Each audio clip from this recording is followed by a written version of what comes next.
Valtteri Bottas dropped a cryptic hint about his future in Formula One, and it's now very much obvious that Cadillac is at the top of his list for a comeback in 2026. But with 2 seats available, which direction will the American team take with the second one? And more importantly, can Bottas lead them to green pastures from day one? In the world of Formula One, rumors about silly season never stop, especially when drivers like Valtteri Bottas are free and willing to return to the sport as soon as possible. The Finn published a very interesting video in which he reviews a car made by Cadillac. He gives positive comments about the seat. The Formula One terminology is quite clear. Bottas says the seat is very nice and asks his viewers, "Do we like this seat?"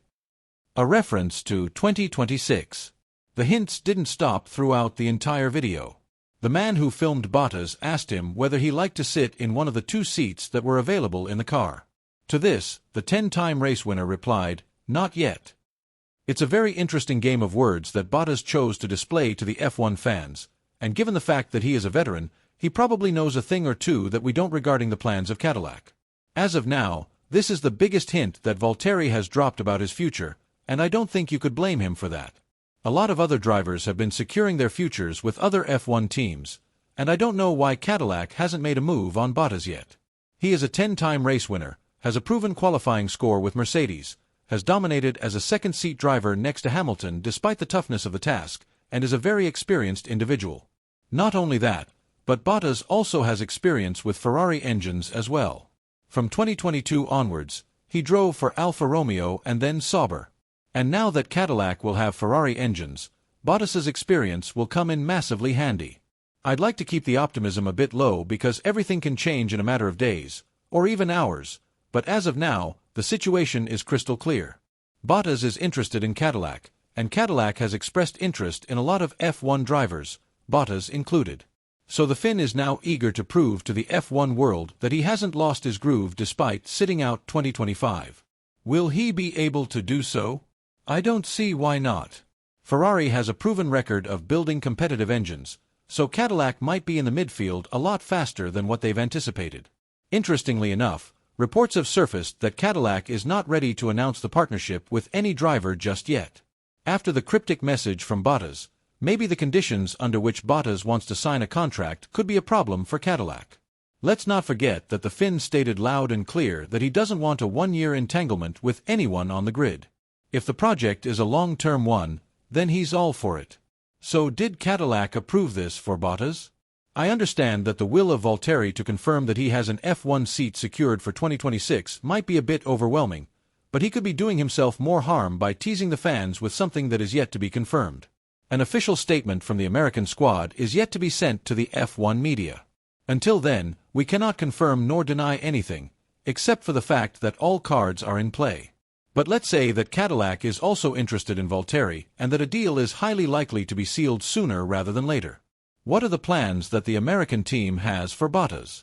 Obviously, he would be tasked with leading the team in understanding what needs to be improved on the car and providing deep feedback about the behavior of the challenger.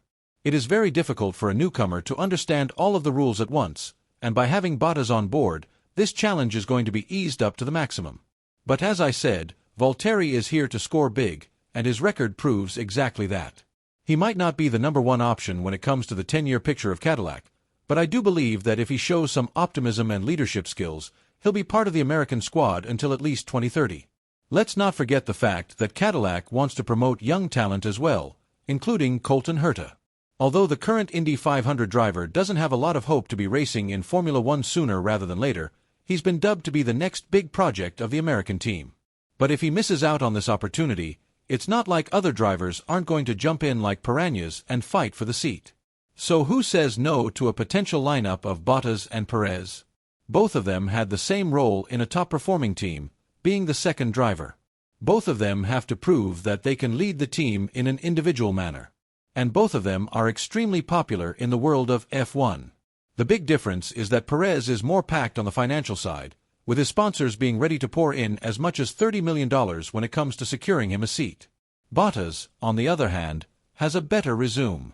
He's never missed a Q3 appearance while driving for Mercedes from 2017 to 2021 and won 4 more races than Checo, 10-6. But in Miami, there have been talks that the management of Perez had a talk with Andretti, the team director of Cadillac. The former F1 champion stated that the interest in Checo is very big because the performance of Lawson and Tsunoda proved that the Red Bull car might be cursed. What we've seen from Perez in the Austrian team in 2024 was definitely criminal, but at the end of the day, money talks. For a team that is yet to pierce the market and secure sponsorships from companies that are long-standing in the world of F1, Perez will definitely bring tons of value. Not only that, but his experience is something that can help the American squad in pushing for greater results and building the team with a faster pace.